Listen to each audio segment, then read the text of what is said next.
For the first time in history, people and machinery are working together, realizing a dream.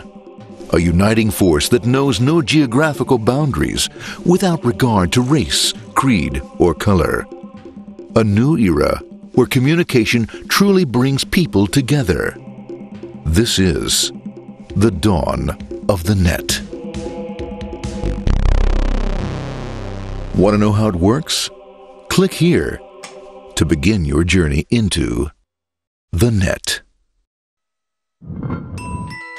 Now, exactly what happened when you clicked on that link? You started a flow of information. This information travels down into your own personal mailroom, where Mr. IP packages it, labels it, and sends it on its way. Each packet is limited in its size. The mailroom must decide how to divide the information and how to package it.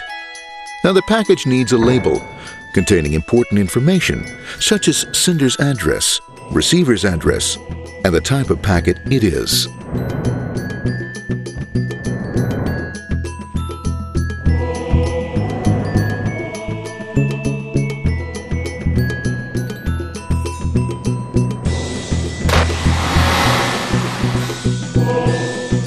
Because this particular packet is going out onto the internet, it also gets an address for the proxy server, which has a special function, as we'll see later.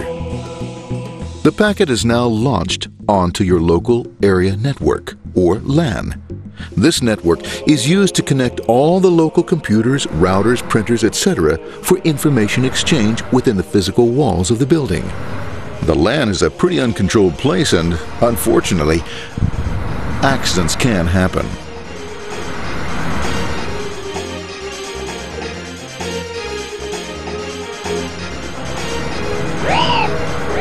The highway of the LAN is packed with all types of information. These are IP packets, Novell packets, Apple Talk packets. They're going against traffic, as usual. The local router reads the address and, if necessary, lifts the packet onto another network. The router, a symbol of control in a seemingly disorganized world. Whoops, sorry about that. Let's go with this one here, this one here. This moves here, this one goes here. I don't like this one. Let's go with this one. Let's go here. A little bit left. Let's go with this one here. Another channel here. Let's put that one here. Another one there. Let's put that one here. There he is, systematic, uncaring, methodical, conservative, and sometimes not quite up to speed. Sorry. But at least he is exact, for the most part. That one was there, that one was there, that one was there, and this one was there. Well, another one that was there, that was there. He's behind him, he was still there, that was there, he was there, one was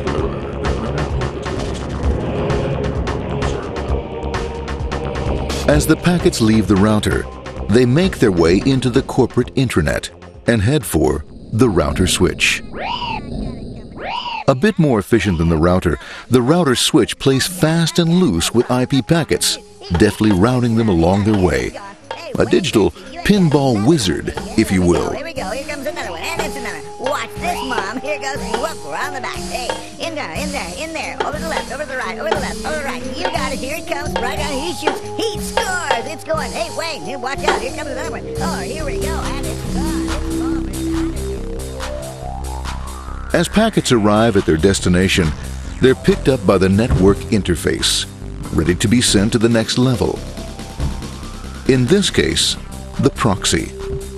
The proxy is used by many companies as sort of a middleman in order to lessen the load on their internet connection, and for security reasons as well.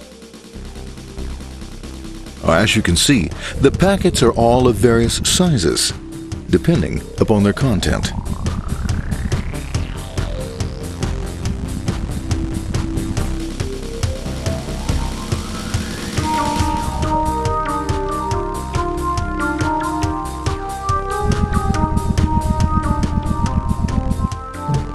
The proxy opens the packet and looks for the web address, or URL.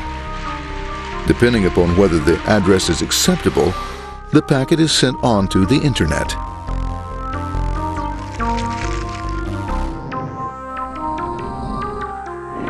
There are, however, some addresses which do not meet with the approval of the proxy, that is to say, corporate or management guidelines. these are summarily dealt with. We'll have none of that. For those who make it, it's on the road again.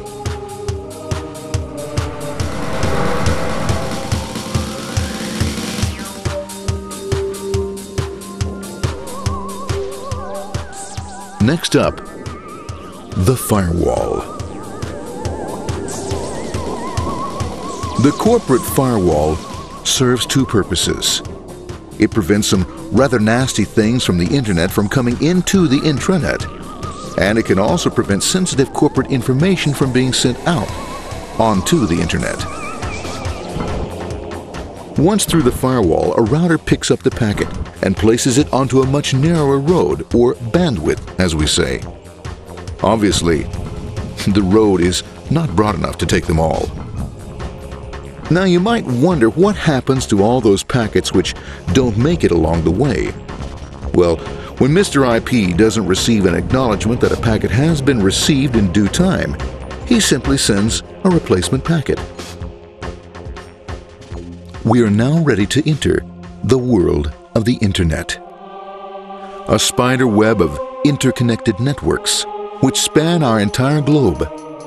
Here, routers and switches establish links between networks. Now, the net is an entirely different environment than you'll find within the protected walls of your LAN. Out here, it's the Wild West. Plenty of space, plenty of opportunities, plenty of things to explore and places to go. Thanks to very little control and regulation, new ideas find fertile soil to push the envelope of their possibilities.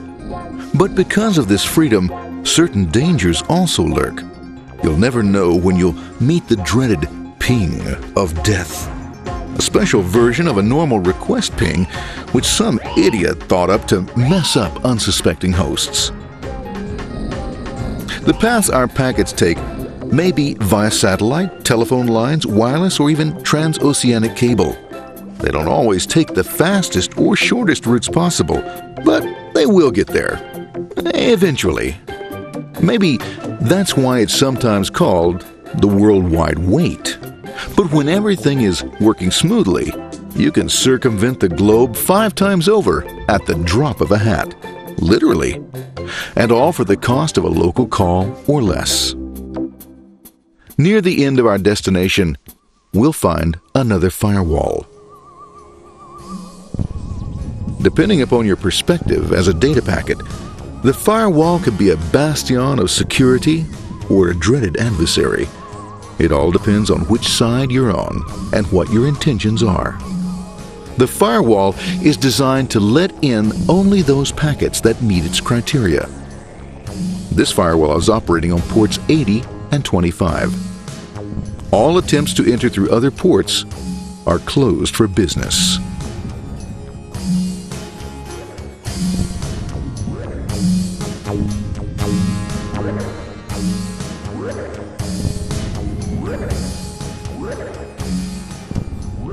Port 25 is used for mail packets,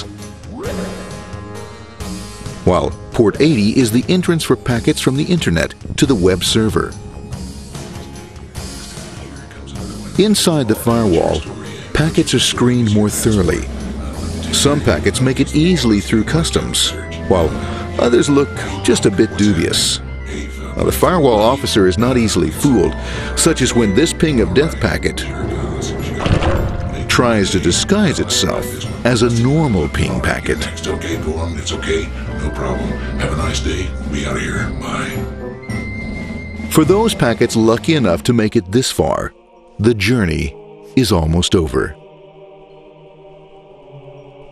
It's just a line up on the interface to be taken up into the web server. Nowadays, a web server can run on many things, from a mainframe to a webcam to the computer on your desk, or why not your refrigerator? With a proper setup, you can find out if you have the makings for chicken cacciatore or if you have to go shopping. Remember, this is the dawn of the net. Almost anything's possible. One by one, the packets are received, opened, and unpacked. The information they contain, that is, your request for information, is sent on to the web server application.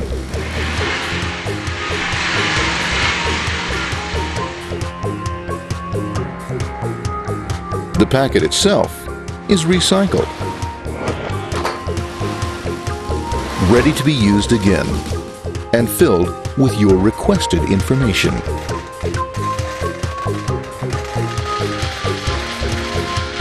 Addressed and sent out on its way back to you.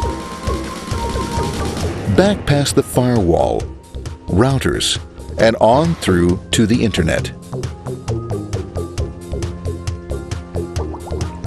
Back through your corporate firewall.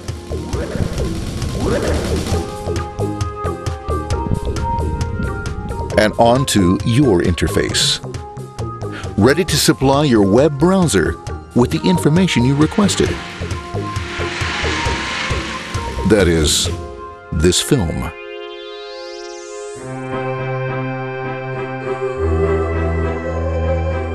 Pleased with their efforts and trusting in a better world, our trusty data packets ride off blissfully into the sunset of another day, knowing fully they have served their masters well. Now, isn't that a happy ending?